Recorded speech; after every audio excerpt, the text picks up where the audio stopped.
What's up, guys? It's Brad, and today I wanted to talk about how jiu-jitsu and wrestling and grappling is actually one of the best martial arts for people to learn if they're in law enforcement or they just have to do like hand-to-hand combat with somebody.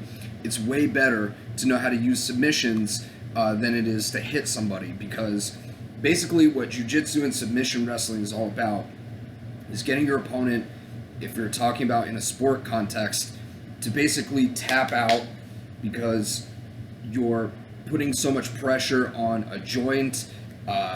Basically, it's a joint, or you're gonna break their arm, or you're gonna break their knee, or twist their tendons out of place or something. You're putting them in so much pain by using leverage and chokes and different submissions and being in dominant control positions with your wrestling skills, so that they just want to quit.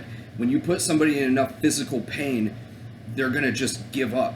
They're going to give up unless they're on drugs, in which case you can disable them entirely with good jiu-jitsu and stuff. And I'm like a white belt. I'm no, master jiu-jitsu guy, but I've been training MMA for a long time.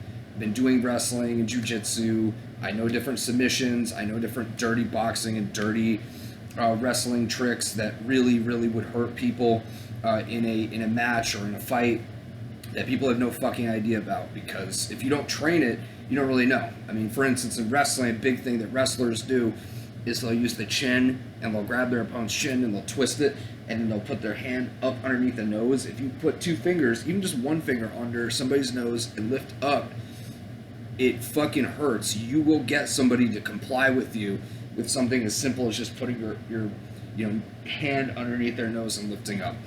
And then from there, you slide right in and you choke them out. There's so many things that people that haven't trained, they don't know. And like, you've seen the recent push to ban chokeholds from the police, from these dumbass politicians that have never rolled with one fucking person in their fucking life, not even in training. They've probably never had an actual fight.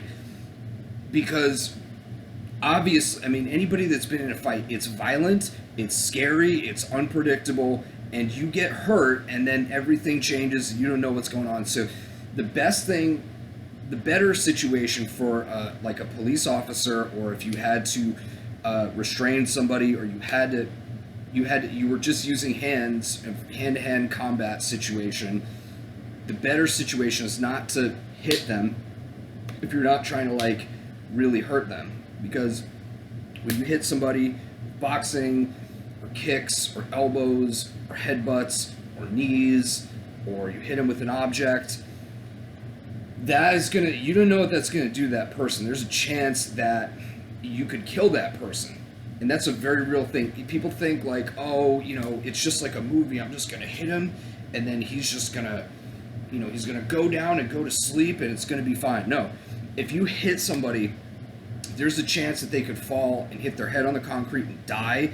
They could have a seizure. You could knock their teeth out, break their teeth, break their nose, break their orbital bone,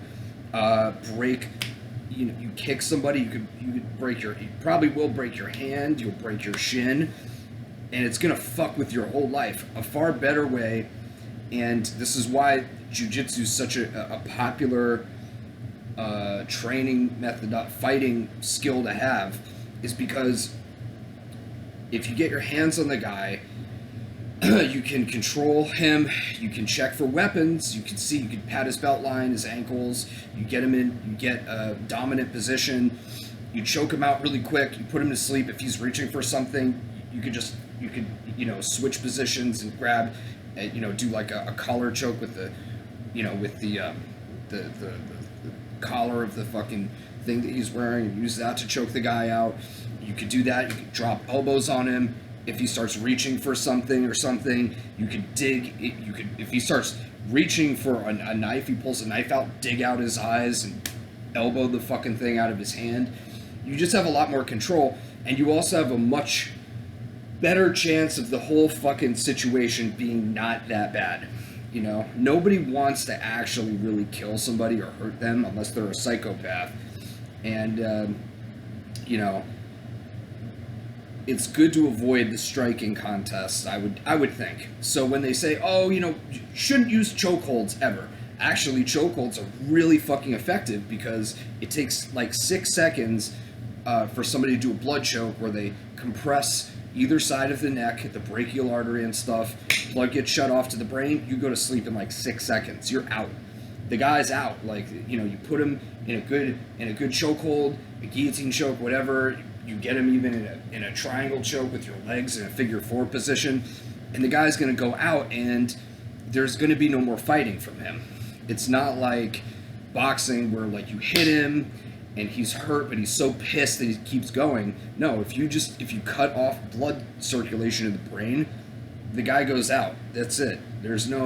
So banning chokeholds for police officers is actually one of the dumbest things you can do. It's actually probably one of the nicest ways that you can control somebody that's really violent.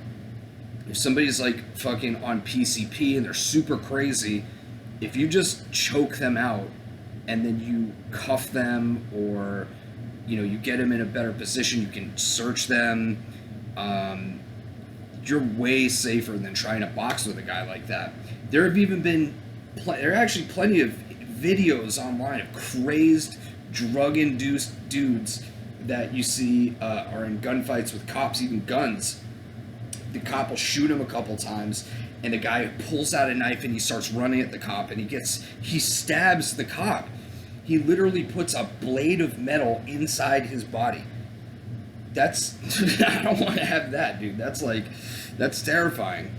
But because even just like a bullet that blows through his body, cavitates, meaning the round explodes inside or expands inside his body, ripping through his organs and exits out the back, or it ricochets around inside his body, a lot of times doesn't even stop people who are just like totally drug induced. But if you choke someone out, they're out, period. There's no way that you can continue to flail around and stab people when there's no blood going to your brain.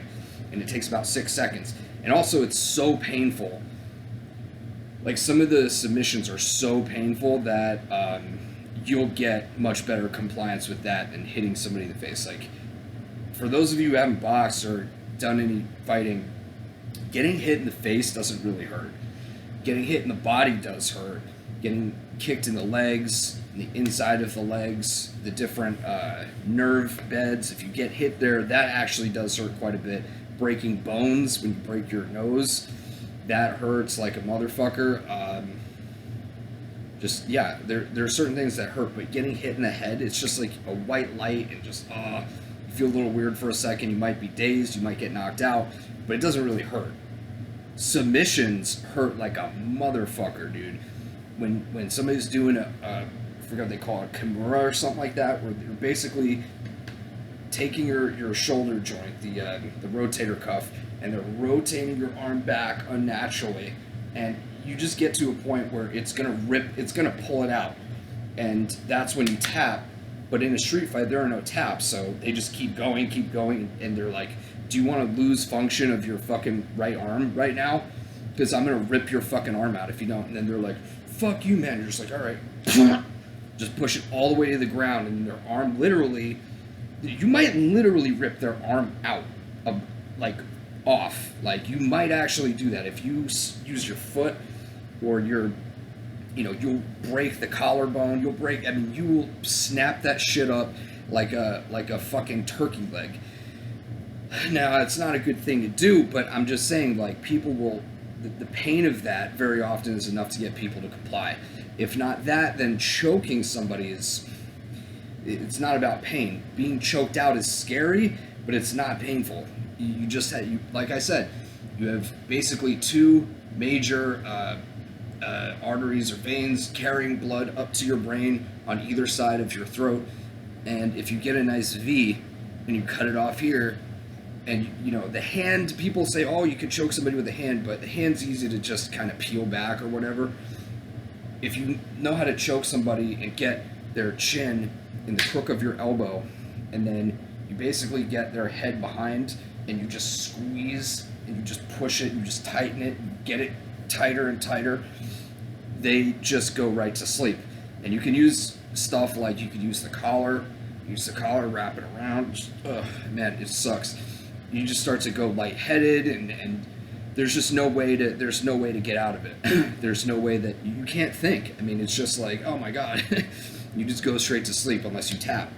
So when they tell you, oh, the cops shouldn't be doing chokeholds, that makes absolutely no sense. Would you prefer they blast him in the face and break his teeth? Would you rather get blasted in the face, break your teeth, you have to go get dental work done, you're swallowing teeth and spitting teeth out, you're going to be in a shitload of pain. I mean, that's going to be insanely painful. If you get blasted in their teeth, you knock teeth out, they chip, you can't eat, you have to, oh man, it's brutal.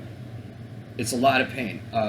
You break your orbital bone. You ever see those guys with like a fucking huge swelling on the side of their head?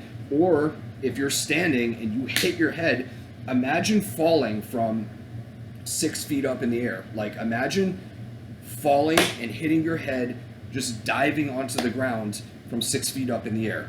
That's when you get knocked out, and the knockout button is right on the chin usually. Boom. Everybody is different, but the knockout usually is like from the torsion of snapping the head really hard, the shock of hitting the nerve bed right here or right here, and just snapping the head, and the brain hits the side of the skull, and then everything just shuts down. And then the guy he just falls back, he hits his head on the concrete, and dude, that kills people. I've known a guy that literally went to jail for 25 years because he hit a guy in a street fight. The guy hit his head on the concrete and died. He killed a guy because of that. So it's like it's just so stupid. It's just these people that think that you should don't use such a chokehold, because of like one tragic event, that guy in Staten Island that was selling cigarettes, whatever his name is.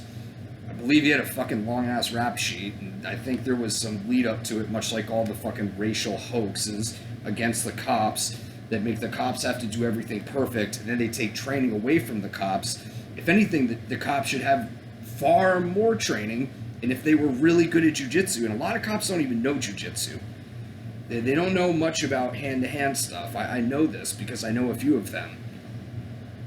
And it's like, if you don't know jiu-jitsu, and you don't know boxing, you don't know wrestling, you don't know Muay Thai or any Krav Maga or any like decent hand-to-hand skills, and you have a gun on you, you're going to be using that gun if you get scared. I mean, that's like the first thing you're going to use.